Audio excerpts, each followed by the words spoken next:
Selamat pagi, terima kasih atas kesempatan diberikan kepada saya. Saya akan menjelaskan materi mengenai teori humanisme. Jadi, apa itu teori humanisme? Teori humanisme adalah sebuah proses memanusiakan manusia, di mana seorang individu mengharapkan dapat mengaktualisasikan dirinya.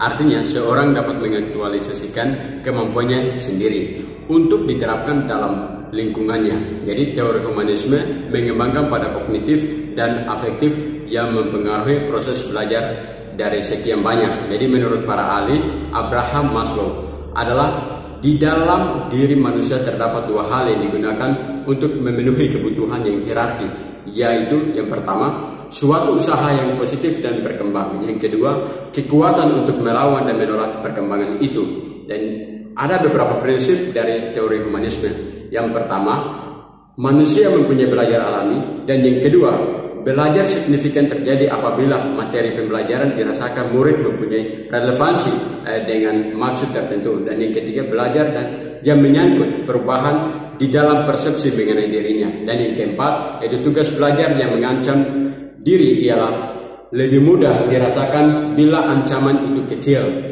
Dan yang kelima, bila ancaman itu rendah, terdapat pengalaman peserta didik di dalam memperoleh cara.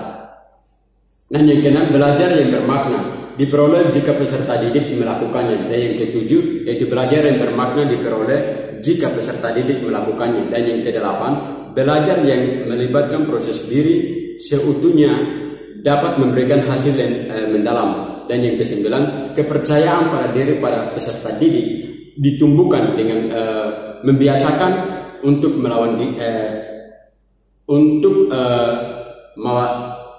untuk mawas diri. Dan yang ke-10 yaitu belajar sosial adalah belajar mengenai proses belajar. Dan yang ada beberapa kelebihan dan kekurangan dari teori humanisme. Jadi yang pertama, yang kelebihannya yaitu mengedepankan demokratis, partisipatif, dan dialogis dan humanis.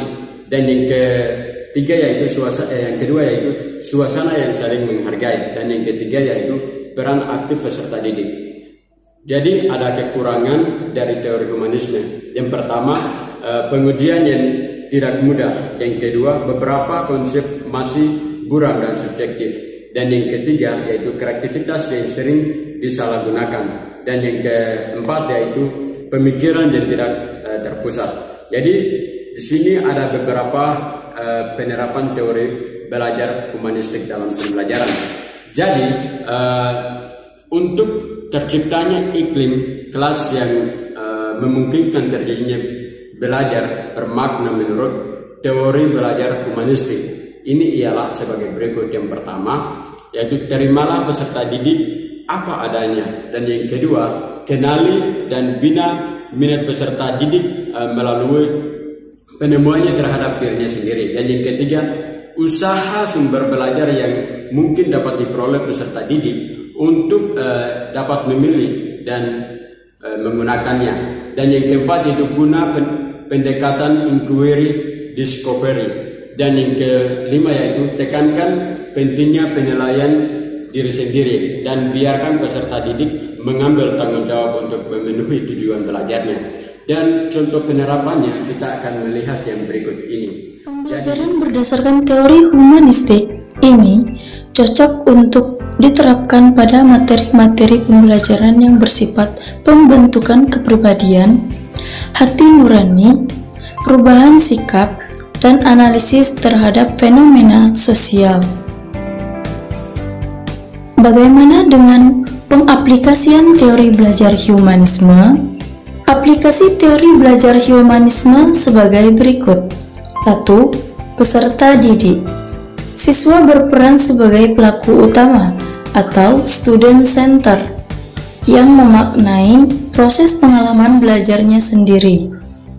Diharapkan siswa memahami potensi diri, mengembangkan potensi dirinya secara positif, dan meminimalkan potensi diri yang bersifat negatif. 2. Guru.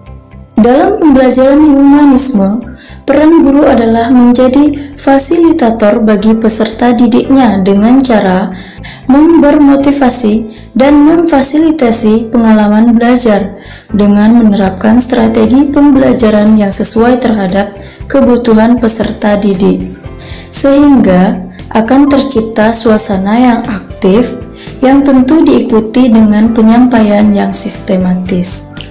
3. Aktivitas dalam proses pembelajaran. Tujuan pembelajaran lebih kepada proses belajarnya daripada hasil belajarnya. Adapun proses yang umumnya dilalui adalah merumuskan tujuan belajar yang jelas, mengusahakan partisipasi aktif siswa melalui kontrak belajar yang bersifat jelas, jujur, dan positif. Mendorong siswa untuk mengembangkan kesanggupan siswa untuk belajar atas inisiatif sendiri. Mendorong siswa untuk peka berpikir kritis, memaknai proses pembelajaran secara mandiri. Siswa didorong untuk bebas mengemukakan pendapat, memilih pilihannya sendiri, melakukan apa yang diinginkan, dan menanggung resiko dari perilaku yang ditunjukkan. Guru menerima siswa apa adanya, berusaha memahami jalan pikiran siswa, tidak menilai secara normatif tetapi mendorong siswa untuk bertanggung jawab atas segala risiko perbuatan atau proses belajarnya. Memberikan kesempatan murid untuk maju sesuai dengan kecepatannya. Yang terakhir, evaluasi diberikan secara individual berdasarkan perolehan prestasi siswa. 4. Bentuk-bentuk pendidikan humanisme. 1. Pendidikan terbuka atau open education. Pendidikan terbuka adalah proses pendidikan yang memberikan kesempatan kepada murid untuk bergerak secara bebas di sekitar kelas dan memilih aktivitas belajar mereka sendiri. Dalam hal ini, guru hanya berperan sebagai fasilitator dan motivator serta menjadi pembimbing mereka. 2. Pembelajaran mandiri. Pembelajaran mandiri adalah proses pembelajaran yang menuntut murid menjadi subjek yang dapat merancang, mengatur, dan mengontrol kegiatan mereka sendiri secara bertanggung jawab. Terima kasih atas kesempatan penerapan teori humanisme.